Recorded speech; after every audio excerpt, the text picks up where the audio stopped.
Bonjour, bienvenue sur Mise en forme en direct avec Monsieur Emer et Madame Bourassa.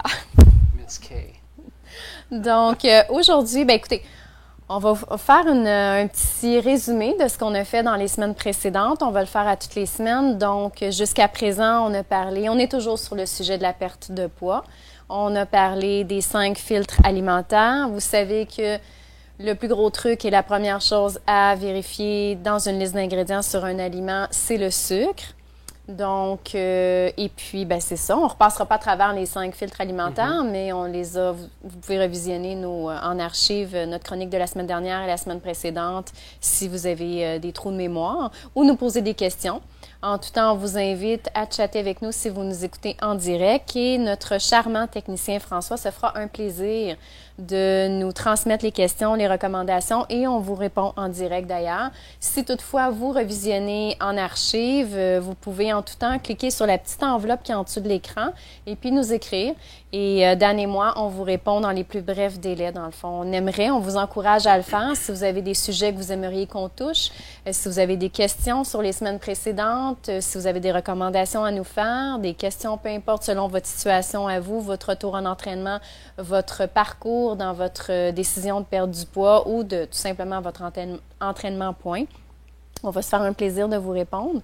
Donc, aujourd'hui, ce qu'on va faire, on continue le sujet perte de poids, mais on va aborder quelque chose qu'on n'a pas parlé jusqu'à présent, qui était le côté cardiovasculaire, qui est super important lors d'un entraînement, puis pas juste lors d'un entraînement, dans la vie tout court, faut entraîner son cœur. Absolument. Donc, on va toucher ça, puis on va faire aussi des étirements, chose qu'on n'a pas fait jusqu'à présent non plus.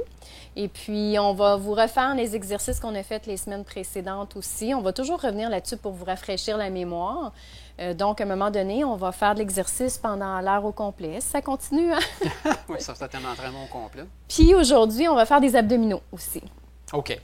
Donc, puis on vous recommande, ça c'est quelque chose qu'on vous demande pour la semaine prochaine, d'avoir un élastique. Je ne sais pas si vous connaissez ce qu'on parle. C'est à peu près large comme ça, hein? Il y en a des roses. Non, c'est ça. Élastique, pas un élastique à cheveux. Okay? C'est long, là. Ça fait à peu près 4 pieds de long. Jaune, bleu, vert, rouge, Il y en a des roses aussi, ouais. c'est ça. Ça s'étire parce qu'on va vous montrer. La semaine prochaine, on se concentre sur les exercices avec les élastiques. Oui. Donc, on ne pouvait pas le faire cette semaine parce qu'on ne vous a pas préalablement averti. Allez vous chercher ça, puis on va avoir du plaisir la semaine prochaine. Donc, Dan, aujourd'hui, on commence par l'entraînement cardiovasculaire. Quand on décide de retourner à l'entraînement ou de se remettre en forme, de rester en forme, c'est important, selon toi, on fait du cardiovasculaire. Mettons que ça fait 10 ans qu'on n'a pas fait ou encore pire, on n'a jamais fait. Selon toi, qu'est-ce que l'entraînement cardiovasculaire? Bien, même avant de commencer, je pense qu'une des choses que la personne devrait faire, c'est de visiter un spécialiste en santé, leur médecin, pour faire un petit check-up pour voir si tout est en forme pour être capable de faire de l'activité physique de ce genre-là. Puis ça, c'est pas juste pour l'entraînement cardiovasculaire, c'est pour n'importe quel début de n'importe quel genre d'activité physique qu'on veut entreprendre. Ça, c'est clair. Ça, c'est clair. C'est quelque chose qu'on oublie des fois peut-être de le mentionner, mais c'est critique. Super important. Une fois qu'on a eu l'approbation d'un spécialiste, bien, dans ce temps-là, on commence tranquillement avec l'entraînement cardiovasculaire. Ça dépend où est-ce que la personne elle se trouve à être côté conditions physiques au tout début. Si j'ai une personne qui n'a jamais fait, puis elle est pas en forme, on va commencer avec un petit programme de marche tout simplement. Okay? La personne peut marcher 2 à 3 fois par semaine, puis on progresse avec ça plus tard, avec des entraînements plus intenses, la marche rapide, puis éventuellement, on peut intégrer des éléments d'entraînement comme le vélo ou des machines elliptiques ou n'importe quelle machine cardiovasculaire finalement. Fait que l'idée, c'est de commencer tranquillement puis d'augmenter graduellement. On ne devrait jamais partir en folie furieuse avec ça parce que on ne t'offre pas longtemps au tout début. Okay? Il faut bâtir une certaine endurance avant d'être capable de s'y lancer dans un projet de ce genre. On ne commence pas si on n'en a jamais fait. On ne se fixe pas comme objectif. La semaine prochaine, je cours un marathon. Tranquillement. Par exemple, le meilleur exemple, je te dis, ça fait rire tout le monde. Moi, j'ai commencé avec... quand j'ai décidé de recommencer à m'entraîner après la naissance de mes enfants, j'ai recommencé à faire du cardio, chose que j'avais plus ou moins faite dans ma vie. Parce que j'ai étudié en danse, j'ai fait de la danse, j'ai fait du patinage artistique, pendant des années. mais j'avais jamais couru, en tout cas. Donc, je décide de courir du jour au lendemain. J'ai beaucoup d'amis qui courent, puis je me décide à courir. J'ai été intelligente de toute façon. J'aurais pas pu faire autrement. Mon cardio était complètement nul. Donc, je courais dans ma maison, l'espace de 30 secondes, timé sur le micro-ondes. Et crois-moi, là, 30 secondes, je voulais mourir. J'étais sur le micro-ondes. Je timais mon micro-ondes. 30 secondes, j'avais un point. Là, je courais, puis j'étais là, oh, mon Dieu, je vais mourir. Le 30 secondes, vas-tu finir? Est-ce que tu faisais courir de quoi en même temps?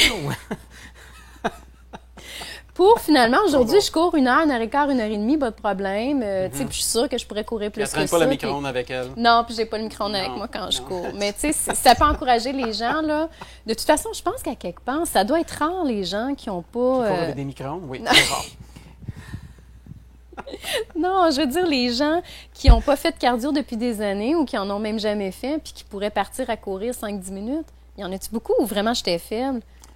Bien, encore une autre fois, ça revient à ce que j'ai dit au tout début. Chaque personne a une condition physique à prendre en considération. Fait qu'une personne qui n'a pas beaucoup d'endurance, elle va commencer tranquillement.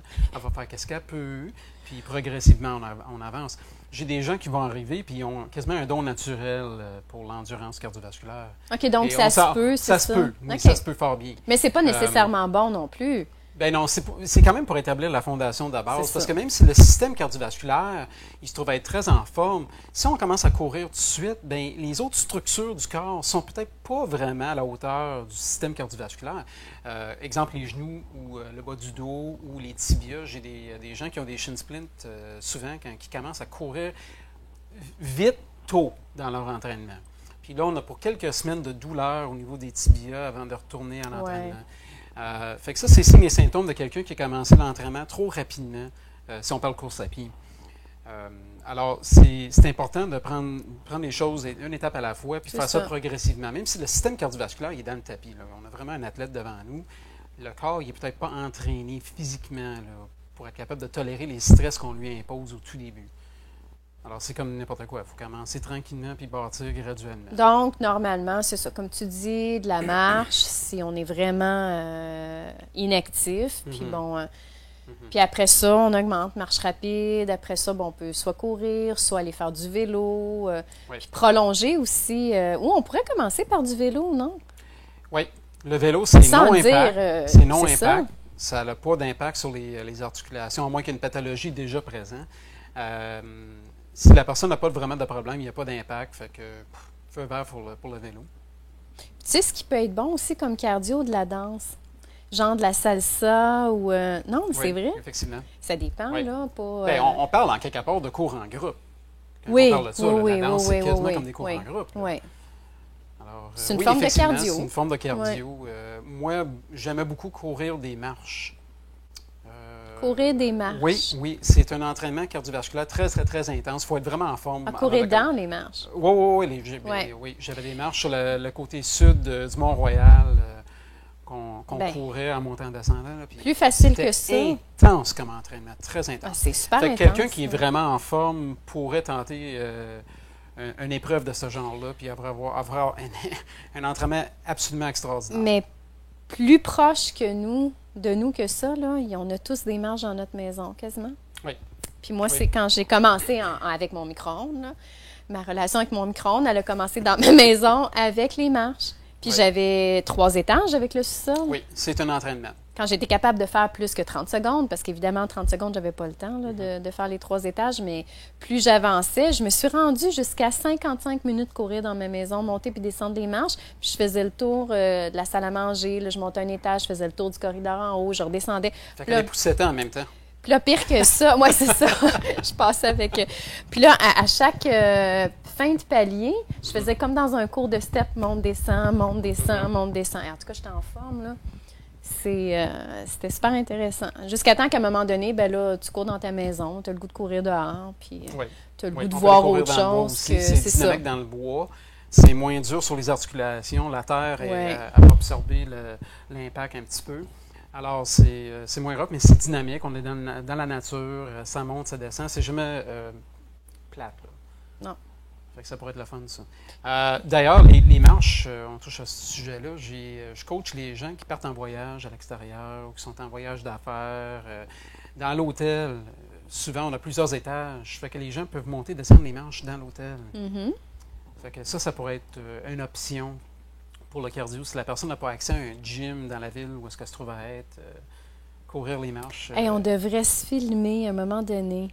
On va dans un hôtel, quelque chose de même, puis on va pouvoir faire la démonstration. On l'amène après c'est ça. quoi courir lors des de... marches, oui. Oui, c'est quoi courir des marches? Non, mais ça, il faut se préparer d'avance pour ça, physiquement, parce que c'est très, très, très intense. Ben, moi, je suis on capable. peut marcher, Ouais. pour commencer, mais éventuellement, si on fait des sprints, il faut vraiment, vraiment avoir la santé cardiovasculaire à pointe. Ben, moi, je vais le faire, puis toi, tu vas m'attendre en haut, en bas. Tu vas dire, moi, go, ça, Karen, moi, je go! vais le faire. Moi aussi, je vais le faire. Tu vas le faire? Ben oui. OK, Je suis capable. OK. J'ai hâte de voir ça. Je le taquine bien gros, là. C'est parce que Dan, il est bien fort, là. Mais c'est parce que son... Puis moi, je suis pas forte physiquement. Donc, moi, je considère que c'est mon point faible. Lui, il a un point fort. Puis c'est ça. Puis moi, mon cardio, ben, il est assez bon. Puis Dan, ben, des fois, il est juste essoufflé à me regarder. Donc, c'est pour ça. Ça dépend qu'est-ce qu'on entraîne. Là, parce que Je suis là, pas en train de dire que tu n'es pas en forme, là, loin de là. Là, en phase de gain en volume musculaire, comme je suis en ce moment, l'entraînement cardiovasculaire, c'est un peu contre-indiqué. Parce que c'est une dépense calorique un peu inutile face à l'objectif. Mais quand c'est le temps de tomber en perte de poids ou découpage, ben là, l'entraînement cardiovasculaire prend sa place. Là. Okay? C'est une combinaison de musculation et cardio. Sauf que dans la vie, c'est pas juste dans un cas de perte de poids. Je pense que si on veut sortir du contexte perdre du poids ou gagner en masse musculaire, c'est important de faire du cardio, là. Ne serait-ce qu'au moins de marcher davantage. Pour la santé. Oui, la santé. Les facteurs de santé sont influencés directement par notre capacité aérobique. Oui. Fait que c'est très important de mettre le cardio dans le décor quand on embarque dans un programme de mise en forme ou de conditionnement physique. Moi, j'aimerais faire une petite parenthèse. On parlait de cardio, on a parlé de vélo, bon, on commence par la marche, tout ça. Je sais qu'il y a des études qui démontrent qu'on devrait courir pieds nus. Par contre, pour l'avoir vécu, puis bon, selon les conditions des routes qu'on a ici au Québec, là, courir pieds nus, ça se fait pas partout, hein? Donc, non. Puis je vous dirais, c'est important. Moi, j'ai commencé à courir mes 30 secondes avec mon micro-ondes. J'avais pas des bons souliers. J'avais des petites espadrilles ordinaires que j'ai achetées pendant jusqu'à temps que je me rende à 50-55 minutes. Bon, ça s'est échelonné sur plusieurs mois, là, l'évolution. Finalement, pour me rendre compte que je suis en train de me blesser. Je me suis blessée un genou, puis écoute, blessée à un point tel que je ne pouvais plus courir. Puis ça a pris quelqu'un, un triathlète, qui m'a dit, écoute, quand je lui ai montré mes espadrilles, il dit, ben non, il dit, premièrement, c'était des bonnes espadrilles, mais il devait avoir 10 ans. Donc, c'était trop vieux. J'avais déjà dépassé le kilométrage dessus il y a bien longtemps. Puis finalement, j'ai changé mes souliers, là, numéro 1. La douleur au genou, elle est partie. Puis depuis ce temps-là, je le sais. Quand j'ai trop couru, je commence à avoir des petites douleurs aux jambes. Je vais me racheter des souliers.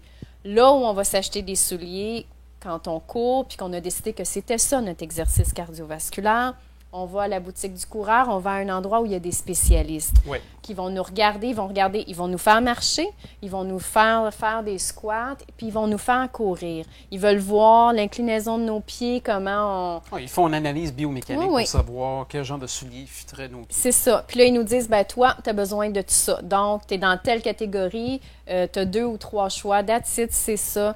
Puis quand ils sont plus chers, hein? On en convient que c'est des souliers un petit peu plus chers, mais ça fait toute la différence. Ça fait toute la différence.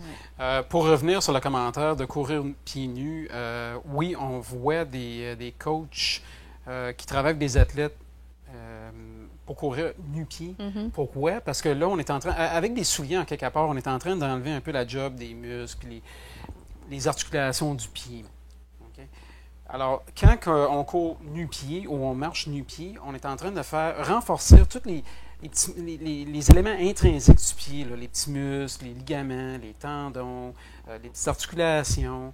Puis ça aide à renforcer les pieds. Alors, la personne n'a pas besoin de réellement courir, mais marcher nu-pied dans la maison. Juste marcher nu-pied dans la maison, c'est un entraînement pour les pieds. Oui. Okay? Alors, c'est quelque chose qu'on peut mettre en action quand même, sans aller à l'extrême de dire, ben je vais faire des sprints sur un tapis roulant nu-pied. ça se fait, mais on ne verra pas ça vraiment dans les centres de conditionnement physique. Non.